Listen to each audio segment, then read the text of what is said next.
Hey everybody, it's Eric, Dempsey's Resolution Fitness, and I just wanted to bring you another video today talking to you about a new surge and what I've been noticing lately across a lot of the females that I come in contact with during my fitness and nutrition consults and whatnot.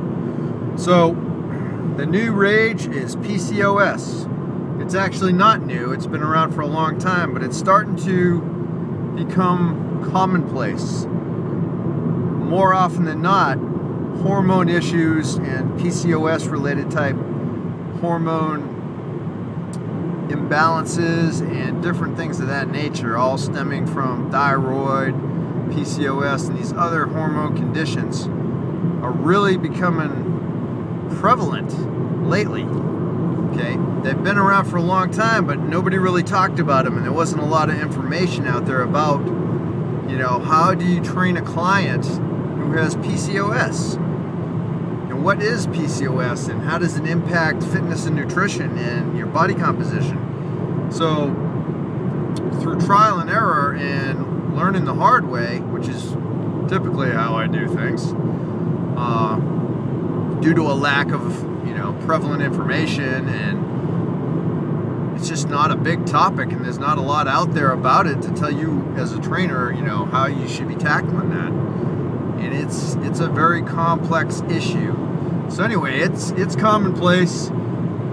I've had well over a dozen women with PCOS now come through my boot camp and personal training programs, and it's challenging because the normal things don't work quickly like normal. A person who's unafflicted by a hormone condition can get pretty fast responses once they change their lifestyle, nutrition habits, and their fitness program, and they usually get a pretty good jump start on it in the first 2 weeks. But with PCOS people and other related hormone imbalance people like thyroidism and stuff, you got a whole different set of challenges.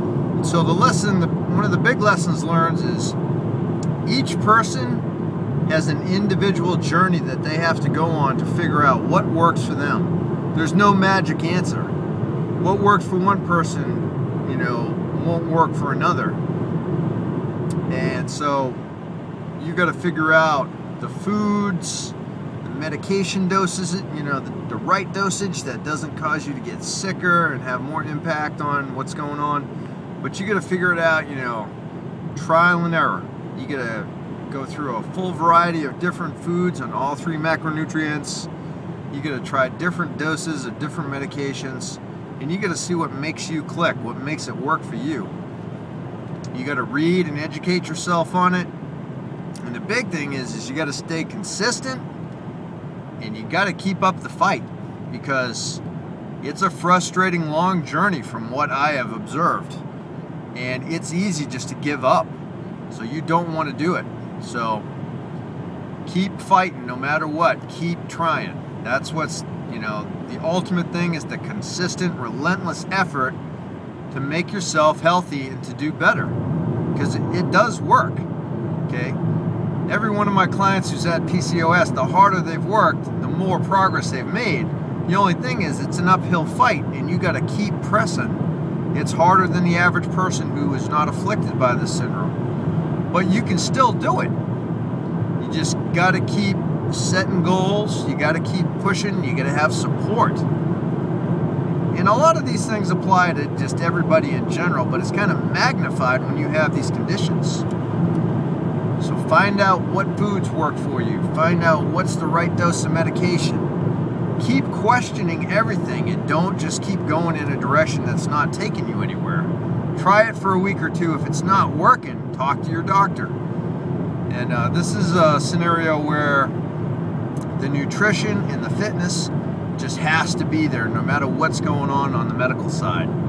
The better and the more nutrition and exercise that you get, when you finally make the medication and all the medical side of it click, things will go much, much faster, and you'll be already on your way, well ahead of people who haven't tackled the fitness and nutrition part.